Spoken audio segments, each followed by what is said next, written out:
Rangpur Riders Kyle Mayers, দাউদ মালানদের মতো cricketer দলে ফেরাচ্ছে। যে দলটা সিলেট আলোচনায় ছিল না, সমর্থকদের মনে শঙ্কা ছিল কেমন দল হবে, সেই সিলেটও মঈন আলী, ওমর জাই, মোহাম্মদ আমির, কুশল ম্যান্ডিসদের আলোচনায় এনে নিজেরাও আলোচনায় এসেছে।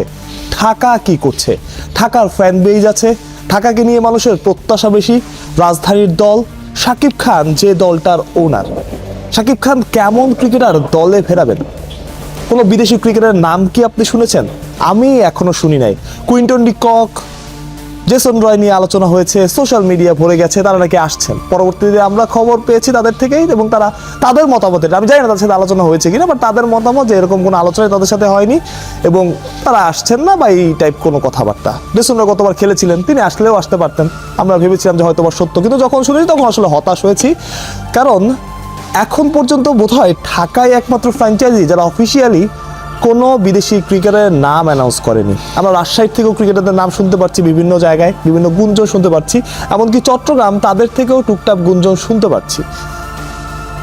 ঢাকা আসলে কি করছে? এখানে একটা ব্যাপার আছে। ঢাকা গতবার মুস্তাফিজুর রহমান, লিটন দাসের মতো দেশি ক্রিকেটারদের দলে ভিড়িয়ে বুঝিয়েছিল বা স্বপ্ন দেখিয়েছিল তারা ভালো একটা দল করতে হবে, যে দলটা চ্যাম্পিয়ন ফাইট দেবে।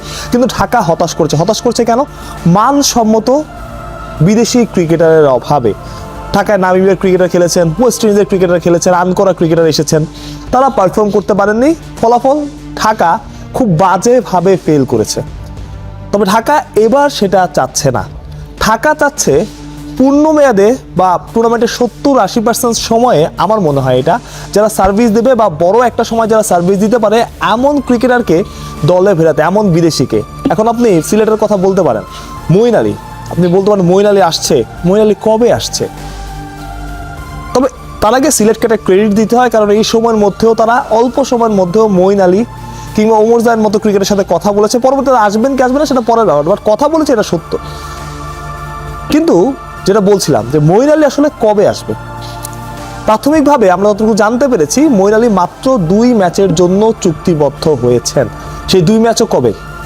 বিপিএল শুরু হবে 19 তারিখ সম্ভাব্য সময়, এবং মঈন আলী আসবেন জানুয়ারির 4 তারিখের পরে, অর্থাৎ তার যে অন্য অ্যাসাইনমেন্ট আছে সেই অ্যাসাইনমেন্ট শেষ করে তবেই মঈন আলী আসবেন। প্রাথমিকভাবে 2টা ম্যাচ খেলার জন্য মাত্র সম্মত হয়েছেন। এখন ম্যাচ থাকবে কয়টা? 5 দলের খেলা, ডাবল লিগ হবে, 8টা করে ম্যাচ থাকবে গ্রুপ পর্বে, তারপরে এলিমিনেটর, কোয়ালিফায়ার কিংবা ফাইনাল তো আছেই। সেখানে মঈন আলীর থেকে পাবে সিলেট মাত্র 2 ম্যাচে। ওমর জাইয়ের অবস্থাও এক, তার অন্য একটা অ্যাসাইনমেন্ট আছে, সেটা শেষ করার প্রেক্ষিতে তিনি বাংলাদেশে আসবেন বা আসতে পারেন। ভালো খবর যেটা, যে তারা মোহাম্মদ আমিরকে ফুল সিজনের জন্য পেয়েছে, যতটুকু খবর। কিন্তু এখানে আসলে একটা ভয়ও কাজ করবে সিলেটের জন্য। ভয়টা কীরকম? গত আসরে রংপুর রাইডার্স হুট করে আলোচনায় চলে আসা বা হুট করে সবাইকে চমকে যাচ্ছিল, মানে টিম ডেভিডের মতো ক্রিকেটার নিয়ে এসেছিল, আন্দ্রে রাসেলের মতো ক্রিকেটার নিয়ে এসেছিল, কিন্তু তারা খেলতে পেরেছে মাত্র 1 ম্যাচ। দেশে আসার সাথে সাথে আধা ঘন্টা 40 মিনিটের মধ্যে তারা মাঠে গেছে, মাঠে নেমেছে এবং ব্যর্থ হয়েছে। সেই চাপটা কিন্তু সিলেটের দিকেও থাকবে। সেই চাপের মধ্যে শাকিব খানের দল পড়তে চাইছে না। এখন প্রশ্ন আসতে পারে আসলে প্লেয়ার সিলেকশনে শাকিব খান কতটুকু ইনভলভ, সেটা নিয়ে আমারও প্রশ্ন আসতে পারে, বা আমিও হয়তো জানি না যে কতটুকু তিনি ইনভলভ বা কতটুকু ইনভলভ তিনি থাকতে পারবেন। বাট শাকিব খানের ব্যক্তিগত পছন্দ তো কিছু আছেই। যেমন সাব্বির রহমান নিজেই বলেছেন যে শাকিব খান তাকে বলেছেন যতদিন ঢাকা ক্যাপিটালস থাকবে ততদিন তুমি থাকবে। শাকিব খান যদি সাব্বির রহমানকে এখনো দলে ফেরে নেবে, আমার বিশ্বাস যে নিলাম থেকে সাব্বির রহমানকে ঢাকা প্রথমেই পিক করবে এবং সাব্বির ঢাকার হয়েই খেলবে। আপনি যদি অন্য দলগুলোর কথা চিন্তা করেন, ঢাকা ছাড়া বাকি 4 দল কিন্তু 4 দলের নামে আমরা বিদেশি ক্রিকেটারের নামও শুনতে পাচ্ছি। রংপুরের কথা বাদ দেন আপনি, কাইল মায়ার্স, খুশদিল শাহ কিংবা আকিব জাবেদ কিংবা দাউদ মালান, এই নামগুলো আপনি বাদ দেন, ফাহিম আশরাফ। অন্য যে দলগুলো আছে, সিলেট, যেটাকে বলছিলাম যে সিলেট নিয়ে অনেকে শঙ্কিত ছিল যে সিলেট কেমন দল করে, সেই সিলেটে আমরা কার কার নাম শুনতে পেয়েছি? মোহাম্মদ আমির, কুশল ম্যান্ডিস, ওমর জাই, মঈন আলী, এই নামগুলো শুনতে পেরেছি। রাজশাহীতে অনেক নাম আছে, রাজশাহীর ক্যাপ্টেন্সি হয়তো করবেন নাজমুল হোসেন শান্ত, তানজিদ তামিম আছে, এবং অনেক বিদেশির নামও, সেগুলো আমি কনফার্ম হতে পারছি না বলে আমি বলছি না, নামও কিন্তু আমরা শুনেছি।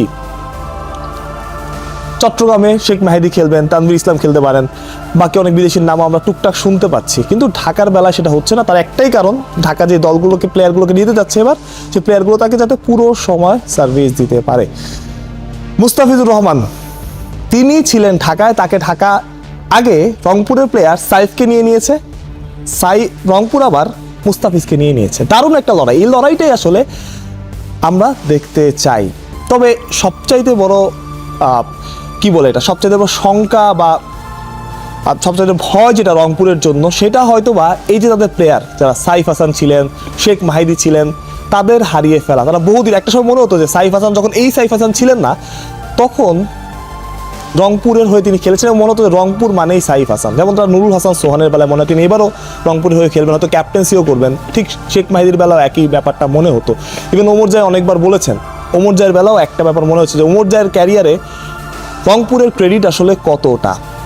এই প্লেয়ারগুলোকে হারিয়ে ফেলা রংপুরের জন্য ক্ষতির কারণ হতে পারে। কারণ আমরা যখন দেখি যে রয়্যাল চ্যালেঞ্জার্স ব্যাঙ্গালুরু মানে আমাদের মনে হয় যে বিরাট কোহলি, আমরা যখন মুম্বাই ইন্ডিয়ান্সকে দেখি তখন আমাদের মনে হয় রোহিত শর্মা, আমরা যখন চেন্নাই সুপার কিংসকে দেখি আমাদের মনে হয় মহেন্দ্র সিং ধোনি। তেমনই রংপুর এবং বরিশাল কিছু প্লেয়ারকে আলাদাভাবে নিজেদের করে নিয়েছিল, সেটা অলিখিত আনঅফিসিয়ালভাবে।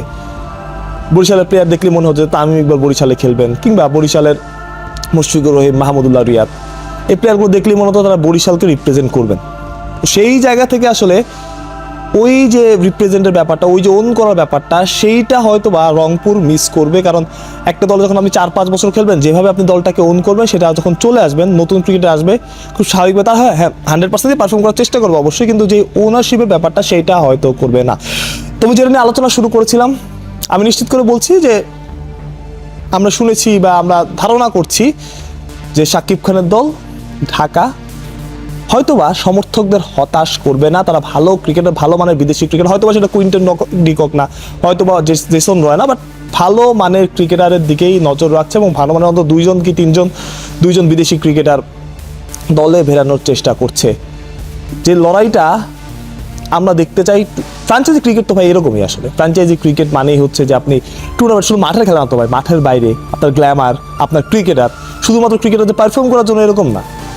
ক্রিকেটার আপনি থাকলে আপনার দলের স্পন্সরশিপ বাড়বে, আপনার গ্ল্যামার বাড়বে। ঢাকাও আমার মনে হয় সেই কথাটা মাথায় রাখা উচিত। এবং যে হাইপটা রংপুর সিলেট তৈরি করেছে, সেই জায়গাটাতে ঢাকারও তো অ্যাবিলিটি আছে, ঢাকারও জয়েন করা উচিত এবং দ্রুতই তাদের বিদেশি সাইনিংটা কমপ্লিট করে ফেলা উচিত এবং বিদেশি ক্রিকেটের নামটা ঘোষণা করা, সেটা আসলে দারুণ একটা লড়াই তৈরি হবে। ঢাকার তো আলাদা ফ্যান বেজ আছে। রংপুর আর বরিশালের যে লড়াইটা দেখতাম, সেই জায়গায় এখন ঢাকা ঢুকে যেতে পারে, কারণ বরিশাল যেহেতু নাই।